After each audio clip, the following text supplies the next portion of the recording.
My point is this. I believe my witness and he knows what he knows. Right. But regardless of all of that, there's always spaces in between every story. Right. Now, maybe she saw somebody else that looked like Christopher Williams. I can only tell you what that woman said to me. And she could think that. She could really think that because they look so much alike. Back then, with the curly hair, light skin, the whole 9 yards, it wouldn't be far-fetched. But if your ignorant ass call me a crackhead again, I don't give no fuck. I'ma just go make flyers of all of that shit from Kohl's with them goddamn JBLs. And I'ma hand it out at every show you do that you try to call me a crackhead because I ain't never smoked no crack. Oh my God. And y'all got me on the couch with this. I just want everybody to know that nobody's lying. You're not lying. No, I'm not gonna lie. lying. His story isn't any less valid than my story and vice versa.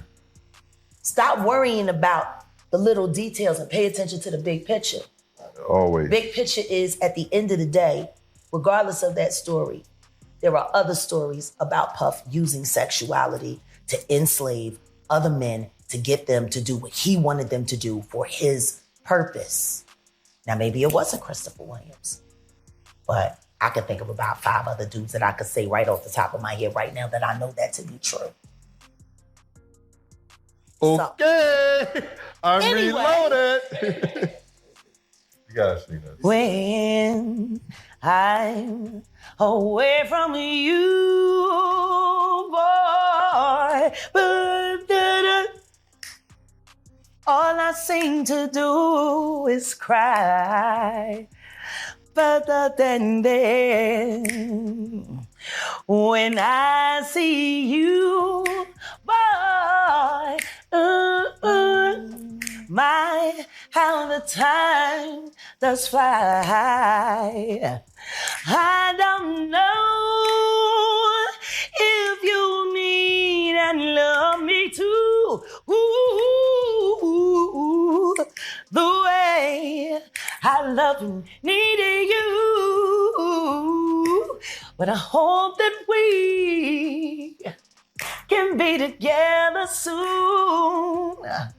I hope that we can be together soon. Y'all don't know nothing about that. I hope that we can be together soon. Can we make it real soon? Yeah. Can we make it real soon? We got it, come on. Diddy's lawyer faces a room packed with reporters, cameras flashing incessantly. With a grave expression, the lawyer declares, Sean Combs, also known as Diddy, is facing unimaginable horrors in prison. Every day, he endures threats and physical attacks that jeopardize his life. The press erupts in murmurs. The lawyer's voice trembles as they detail the harsh conditions of the facility, describing it as a battleground for survival. Diddy, they explain, is isolated, vulnerable, and emotionally shattered. If this continues, the lawyer warns, he may not survive long enough to see his appeal. Right. Do you know that to be true? Oh yeah, for sure. Yeah, I seen some still of some tapes being shot. Now we live in the world of the deep fake and AI. Is it possible that could be created or crafted and sold? So it's kind of hard to fake CCTV footage, simply because it's time stamped and the pixels in that camera. Any AI footage, the pixels is way higher than a normal camera. For sure. So, you got to take that into consideration. I think I'm gonna Google everyone who has a $200 million yacht, and we're gonna line this. We're gonna get close. It's hundreds of guys. Okay. Yeah. Okay. Rook, didn't you say you wanted a yacht? Yeah. 200 million. 200 million. I'm scared to get money now. It's getting scary. It's not the money that changes people, because if you a man who get money, you know that this money is a tool. Right. It's not your identity. And like, I'm sure there are things that you wouldn't do for money. Right. So it's not the money that changes people. Rick always told me money only amplifies who you really are. Yeah, you don't really know who you are until you get some money. Right. Yeah. For sure. Let you have anything in the world that you want. I'm gonna tell you what. Speaking of, we're gonna jump around this interview a lot, so we're gonna come back to things, but Imagine this, Diddy, one of the biggest names in hip-hop and a true mogul, sitting behind bars and desperately fighting for his freedom. Be with underage people, boy or girl. But it's like almost too many cases. What are your thoughts when you hear underage and Diddy in the same sentence of any type of contact? People said the same thing about R. Kelly. They said that there's no way it turned out to be true. What I've learned is, like the most, I've been to Billionaires Row. Like the most wealthiest guys I ever met have strange quirks, I would say. Like some of the richest dudes I know, they like being tied up and things along those lines. And there are 150,000 unaccounted for children that cross the border every year that are unaccounted for. There is a certain level of darkness that comes with levels of high wealth, because Rook just asked me right now that I think that he could rape somebody. These are people who are not used to being told no. And like, I know a gentleman who has a yacht, right? The yacht probably costs like $200 million. And there's an entire staff that stays on this yacht. They stay for 6 months, the other staff come for the next 6 months. So if you got enough money, you can buy a person. You can buy their time. So that's the level of what's going on. Speaking of, we're going to jump around this interview a lot, so we're going to come back to things, but let's just stay with R. Kelly. You came up in Chicago. Yes, sir. You actually went to school with the victim that was on that tape? Yeah, at Providence St. Mel. Oh, man. Yeah. So, for what you know, because back in 2003, I think his case, he got acquitted in 2008, is because there was no victim. Right. From your knowledge of what you feel, why was the victim not coming forward in that scenario? Money. No, so we're talking about the 13-year-old girl on the camera? 14, man. Come on, man. Come on, don't do it. Don't do it like that. That's 13-year-old. People gotta understand something. I grew up around this guy. Yeah. My uncle is his personal pastor. Oh. So, A flashback to the courtroom shows Diddy standing tall in a tailored suit, his confidence unshaken, until the judge delivers the verdict.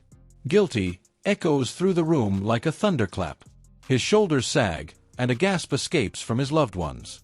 Cameras catch every tear and grimace as the prosecution paints him as a villain.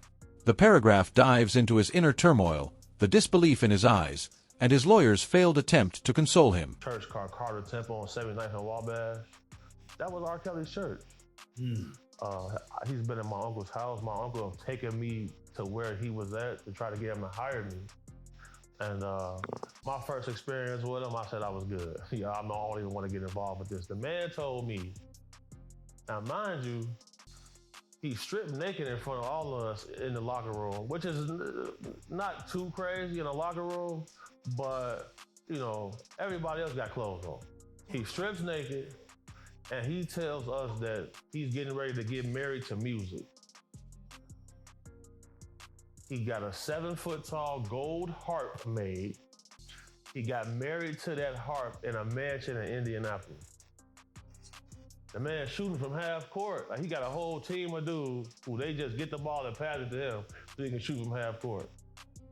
That's amazing. And one of them little females was there with him that was on the TV saying, yeah, she was there. Yeah, I seen her there. Wow. Before we hold on.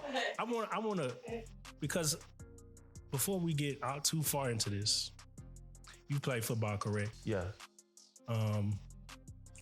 You suffered some head injuries, maybe?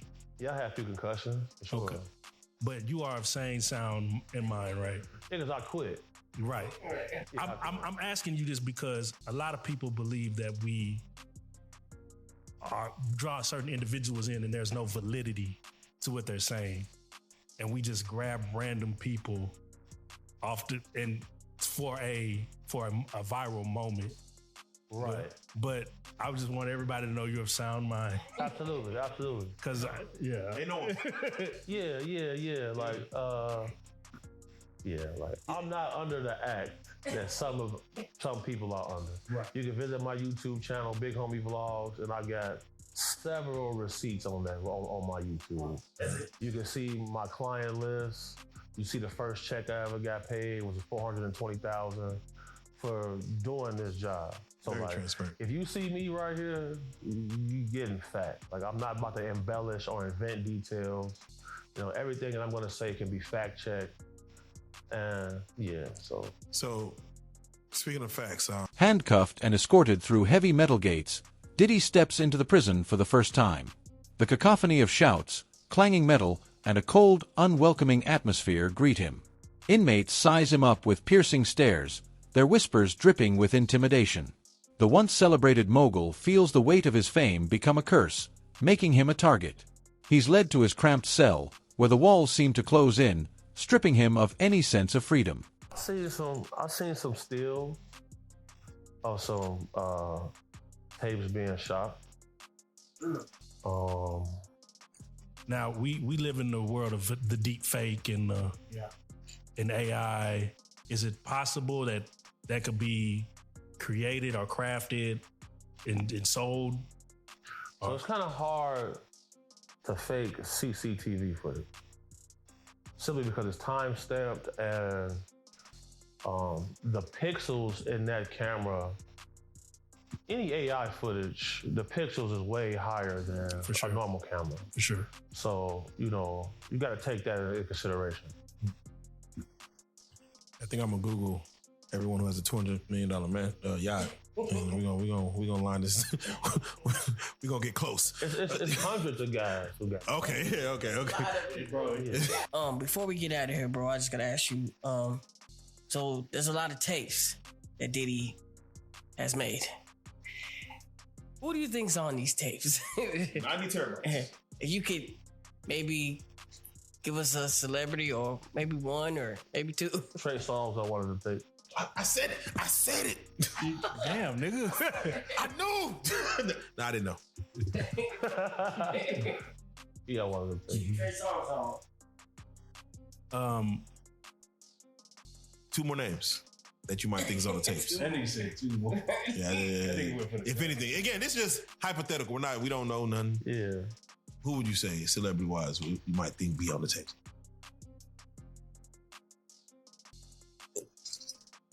Is Leonardo DiCaprio, you feel, on the tapes? Yeah.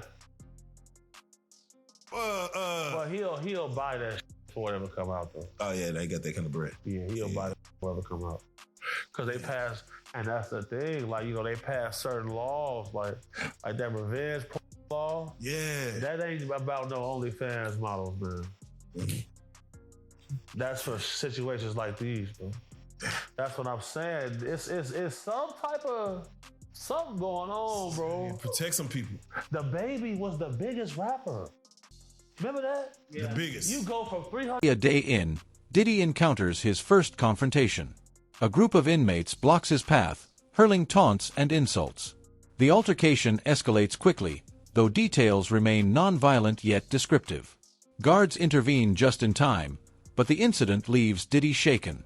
His lawyer later recounts this event to the media, emphasizing his client's inability to defend himself in such an environment. Career, life as celebrity bodyguard, coming up in Chicago. But before we even get to it, we got to talk about the Diddy in the room.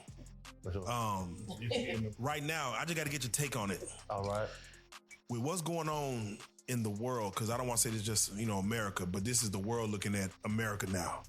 and seeing what's going on, not only with Diddy, but all the celebrities that are being named and lawsuits that are coming out and people are taking it more serious now, did you personally see this coming?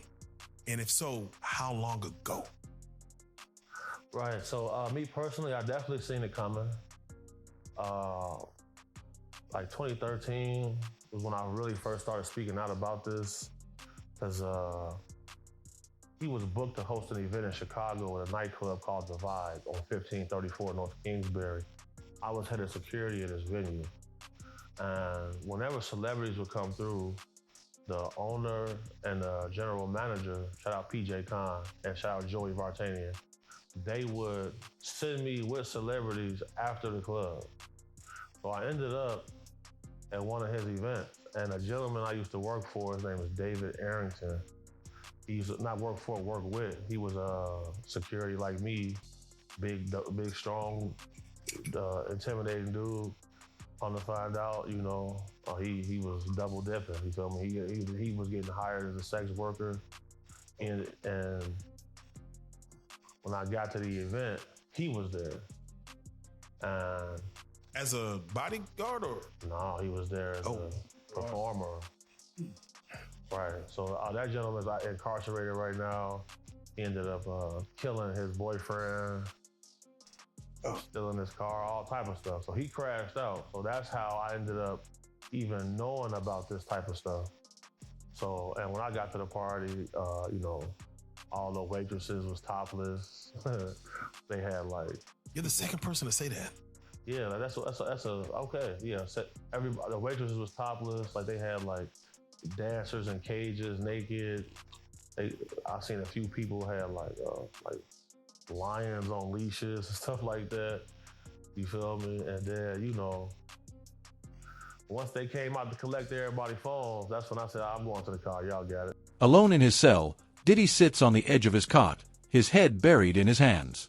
The script paints a vivid picture of his mental state, describing the overwhelming loneliness, the haunting noises of the prison, and the constant fear lurking in the shadows. His thoughts drift to his family and career, questioning if he'll ever see the outside world again. Somebody doing something, bro. It's something. Somebody got a button they can press. Yes. And make some shit shut down. Yeah. Somebody ain't like what he says. Oh, yeah? Yeah, let me press that button. Watch let me this, show you. Bro. I'll show you, but I can tell you.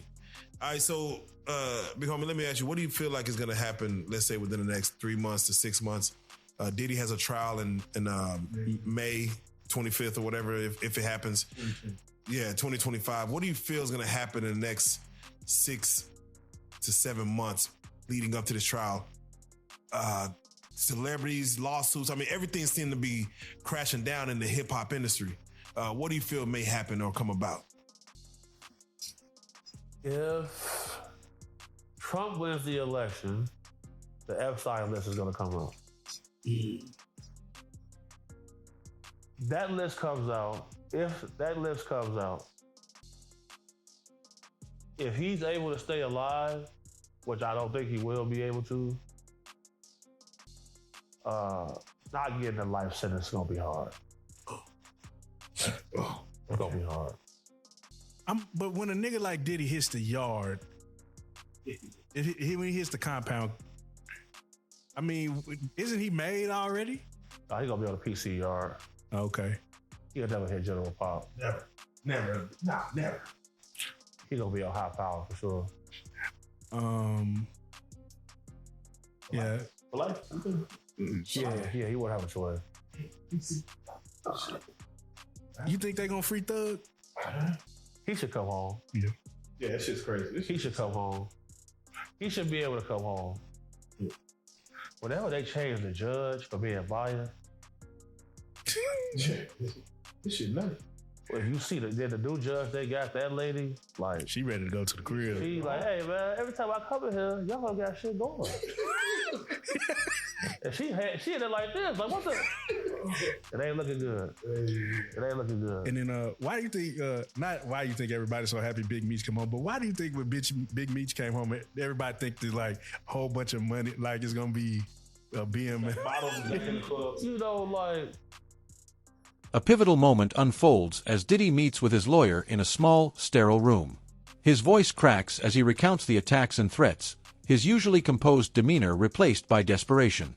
The lawyer reassures him that they're working tirelessly on his appeal, but the unspoken reality hangs heavy between them. Time is running out. Life as celebrity bodyguard coming up in Chicago. But before we even get to it, we got to talk about the Diddy in the room. Right now, I just got to get your take on it. All right. With what's going on in the world, because I don't want to say this just, America, but this is the world looking at America now and seeing what's going on, not only with Diddy, but all the celebrities that are being named and lawsuits that are coming out and people are taking it more serious now. Did you personally see this coming? And if so, how long ago? Right. So me personally, I definitely seen it coming. Like 2013 was when I really first started speaking out about this, because he was booked to host an event in Chicago at a nightclub called The Vibe on 1534 North Kingsbury. I was head of security at this venue. And whenever celebrities would come through, the owner and the general manager, shout out PJ Khan and shout out Joey Vartanian, they would send me with celebrities after the club. So I ended up at one of his events, and a gentleman I used to work for, his name is David Arrington. He used to not work for, work with. He was security like me, big, strong, intimidating dude. Come to find out, he was double dipping. He told me he was getting hired as a sex worker, and when I got to the event, he was there. And as a bodyguard or? No, he was there as a performer. Right. So that gentleman's incarcerated right now.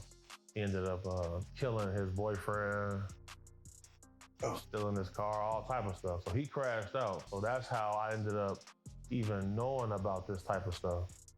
So, and when I got to the party, all the waitresses was topless. They had like... You're the second person to say that. Yeah, that's okay. The narrative shifts to Diddy reminiscing about his life before prison.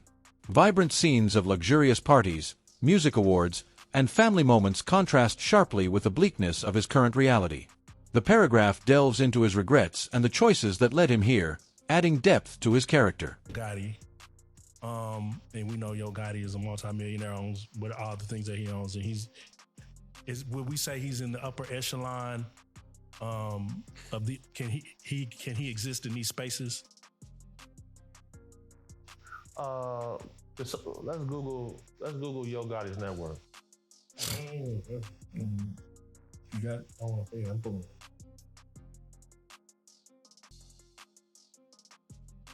Okay, they got it listed as 100 million. Yeah, so if your net worth is 100 million, you probably have 50 million liquid capital.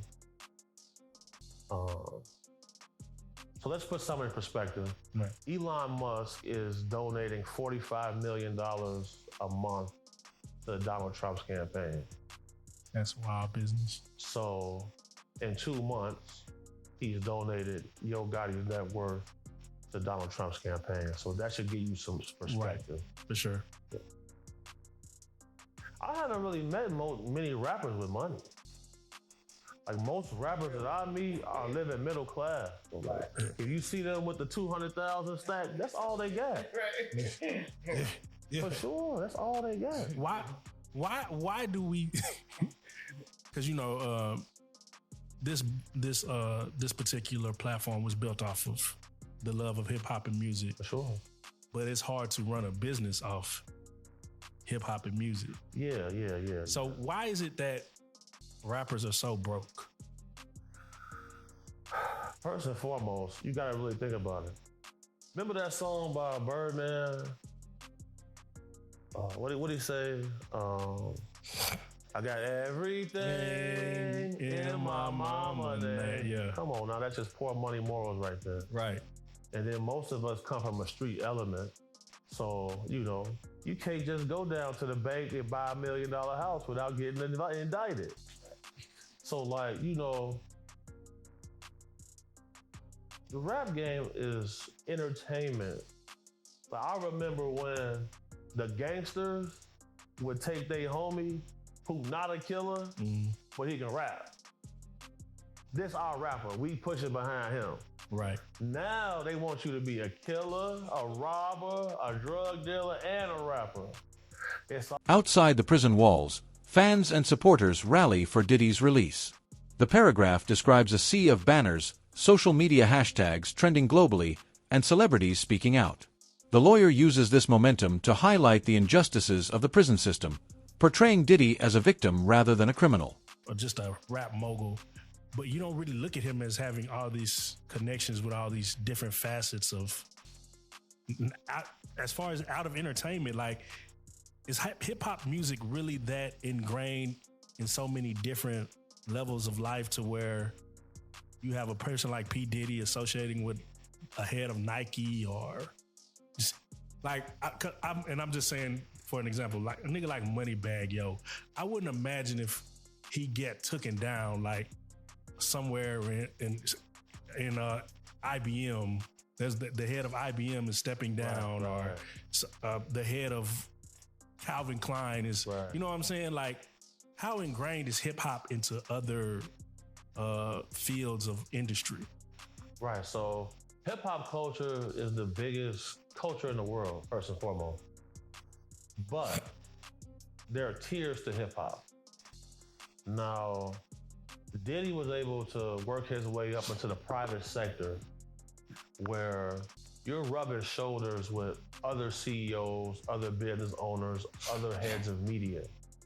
So the situation is, you're not gonna see Moneybagg Yo at a political fundraiser. You'll see Diddy there. See what I'm saying? So I've been to fundraising events. You know, they might have some artwork for sale. The opening bid for some of the artists is gonna be $1 million. So you go Moneybagg Yo, probably getting 40, 50,000 a show. He's signed to somebody, so he's not gonna get his streaming revenue. He's not gonna really own his masters. So that's why you see him signing other artists. Like, most rappers are just simply financially not on the level to be able to impact that community of people. Right. Yeah, so that's what that's. And no disrespect to Moneybagg Yo. Salute Moneybagg Yo. Yeah, he's an awesome artist. But speaking to that, the murder of Young Dolph. Yep. And we just watched his killers get their time. But they also implicated CMG. Inside the prison, an unlikely ally emerges, a fellow inmate who shares survival tips and offers a sense of camaraderie. The paragraph captures their shared conversations and moments of mutual understanding, providing a rare instance of hope in an otherwise hostile environment. I like to wear things that have significant value, Queen. It's nice to see you again. It's great to be seen, and you look amazing. Well, thank you. Yes, do you, sir? Thank like you so a little much. pop of color going on here. Thank you. And the serious valuables you're rocking as well. I did not know you were a fan of Venom. I'm not only a fan of Venom, but I'm a huge fan of Tom Hardy. Yeah. One of the most incredible actors in the world, to me. And obviously to a lot of others, which is the reason why he not only does such an amazing job in Venom, but I think it's an understatement to say how incredible he is in all of the other films that he does. Yeah. But even beyond that, I was blessed with the opportunity of being able to really get to establish a friendship with him, creatively, personally, just being able to get on the phone, chop it up, get advice on things. Really? Yeah, because I'm always trying to, find the right opportunities to get into myself when it comes to film and television. Yeah. There's really no greater friend and teacher and mentor that you can have, outside of like a Tom Hardy. Yeah. And I have several favorite actors and acting coaches and just people that is trying to just help guide me in the right way to finally be able to evolve in the film and television space. Are you in this film? No, I'm not. But I had the fresh, incredible, amazing opportunity to do a commercial with Tom Hardy for the film to promote the film. And it's available for everyone to see now, and it's incredible. Yeah, I thought I saw you pop up on his feed, and I was like, wait a second, what's going on here? I love, so you're just basically, you're planting the seed, so whenever Venom and Spider-Man cross paths, maybe we'll see Busta pop in there too. Yeah, they'll probably have a nice new villain or hero called the Dragon. Oh, is that gonna be you? I mean, I've been to Dungeon Dragon since, the inception of Busta Rhymes, but it will hopefully be me, God willing, when that incredible Marvel universe I know what you're doing there. We're just putting it out there, y'all. decides to just find a way to get that Dungeon Dragon character in the Marvel universe. That's what you gotta do. You gotta speak it into existence. That's a fact. Diddy faces another brutal attack, leaving him physically unharmed but emotionally devastated. The scene is described through his perspective, focusing on the humiliation and helplessness he feels. That night, he breaks down in his cell, the walls seeming to echo his silent cries. 65. If you were called an actress, that meant you were a prostitute. See, it's the evolution of the... Yeah. Look at Young Miami. Look at that girl. Diddy brought me to my womanhood. Diddy, and I just said, baby, you need to work this out. You need to figure this out.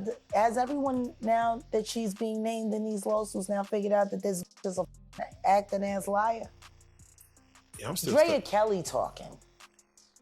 Yeah, I'm still stuck on her saying I like to get peed on, and And that's supposed to be normal. Yeah, to normalize it for the world at least. I'm like, damn, keep that between Funny you and thing your... is, the 13-year-old girl who R. Kelly peed in her face on that video after having, statutory, whatever, well, think about that. That was glorified. Correct. That video was everywhere. And now we got girls say, oh, I love it when he pees on me. Yeah. Do you see the evolution? Yeah, that video the DVD was being sold like... First time I saw it was in a music studio. Damn. Like every other industry porn. First time I saw Paris Hilton's tape, A Night in Paris, was in the studio. The first time I saw Mary J. Blige being gang raped on camera at Death Row after hours was in the studio. Why would all of this illicit be in a place where music is supposed to be being created, energy, why would all of that be happening? Why would these things be hitting there before they make it out there to the world? If it wasn't working hand in hand to begin with. Now, there's a viral video going around where Snoop Dogg and Dr. Dre are sitting there. And Determined to survive, Diddy starts adapting to prison life. The paragraph portrays his cautious interactions, his attempts to stay under the radar, and his internal struggle to maintain hope despite the odds stacked against him. World during a career that spanned decades. Tonight, fans are mourning the death of the king of pop, Michael Jackson. Well, during the height of his career, he was arguably the biggest celebrity in the world. Sure was, and boy, did his death this afternoon come as a huge shock. Michael Jackson was just 50. He died after suffering cardiac arrest. Just moments after news of his death, tributes and vigils began. New at 11:13 Wham's Elizabeth Schubert is live at WDKX, where a musical tribute took place tonight. Elizabeth?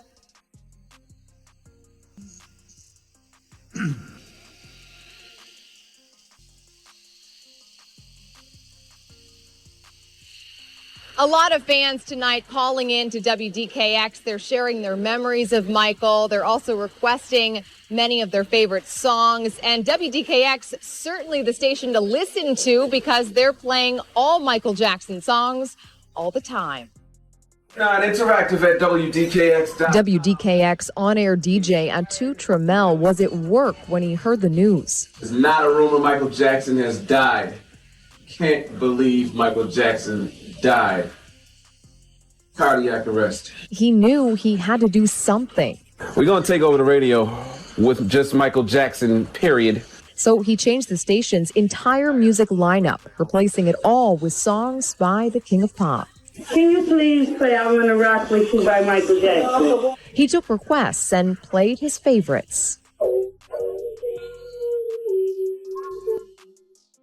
Looking on, Wake Up Club co-host Tariq Spence. He's still trying to figure out how to put Jackson's death into words. How do you put it in perspective somebody you grew up with could be the last true American icon? I mean, it's just, there's no really words for it. For Spence, Jackson was more than a performer. He was an inspiration. Everybody wanted to moonwalk. Everybody wanted to win the dance competition using Michael's moves. Tariq Spence also said something that really resonated with me. He said, when people of stature die like that, so suddenly, you don't really know what to say, you don't really know what to do. And that's the kind of response that we've heard from fans of Michael Jackson tonight. Now, not only is WDKX... News reaches Diddy that his lawyer has made significant progress with his appeal. The scene shifts to his reaction, a mix of disbelief and cautious optimism. For the first time in weeks, he allows himself to imagine freedom, though the uncertainty looms large. And I love Dapper Dan for this. He said, I grew up with his parents. I knew his parents. He said, and what's going on with him has been going on long before him. Now, his father was a government snitch and a bad actor in the criminal world altogether. The woman that they're saying is his mother was a prostitute and a whore. But there's whispers in the streets of Harlem that Diddy's mother isn't alive. Not his biological mother, that woman is his aunt. Whoa. There are whispers. Wait a minute. There are whispers. Diddy's story is so convoluted, but nobody really likes talking about who he was before he became Puffy.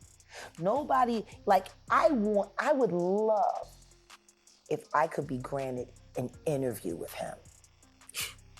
To interview Diddy now in his most raw state about his life up until the age of 15 only. We got to learn how to stop making Diddies. What made him him? Now, his pedigree comes from rat background. His father was a rat, snitch. Not revered. He turned on Frank Lucas, who was the king of Harlem. And yet, Diddy was able to siphon off enough of that juice, just enough to get people, but he needed Gene. Think about this. Gene was more of a father figure. Finding solace in self-reflection, Diddy begins journaling and praying. The paragraph explores his journey of rediscovering inner strength and faith, transforming his despair into resilience. This clip serves as a turning point, showcasing his determination to rise above his circumstances.